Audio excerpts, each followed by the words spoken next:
ಈಗ ತಾನೇ ಲ್ಯಾಂಡ್ ಆದೆ. ಸೊ ಶಾರ್ಜಾದಲ್ಲಿ ಇಳಿದಿರೋದು. ಶಾರ್ಜಾಯಿಂದ ದುಬೈಗೆ ಹೋಗ್ತಾ ಇರೋದು.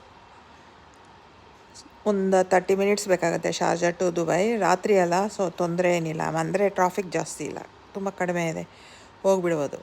ಎಷ್ಟೊತ್ತಿಗೆ ಲ್ಯಾಂಡ್ ಆಗಿರೋದು? ದುಬೈ ಟೈಮಲ್ಲಿ 9:30. ಆ್ಯಸ್ ಪರ್ ಇಂಡಿಯನ್ ಟೈಮಲ್ಲಿ 11:30 ಏನೋ ಆಗಿರುತ್ತೆ. 11:30 ಆ ಟೈಮ್ ಇರುತ್ತೆ. ಒಂದು ವಿಷಯ ಹೇಳಬೇಕಾಗಿತ್ತು ನಿಮಗೆ. ನಾನು ಯಾವಾಗ ಟ್ರಾವೆಲ್ ಮಾಡಿದ್ರು ನನ್ನ ಮಿಡ್ಲ್ ಸೀಟೇ ಸಿಗುತ್ತೆ ಯಾವಾಗ್ಲೂ.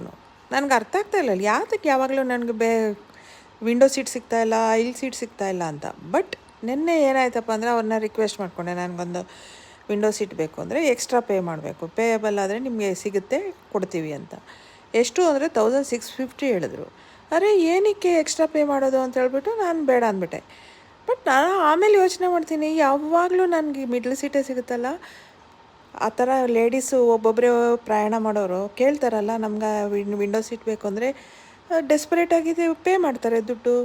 ಯಾವ ರೀತಿ ಪ್ಲ್ಯಾನ್ ಮಾಡ್ತಾಯಿದ್ದಾರಲ್ಲ ಏರ್ಲೈನ್ಸ್ ಅವರು, ಎಷ್ಟು ಮೋಸ.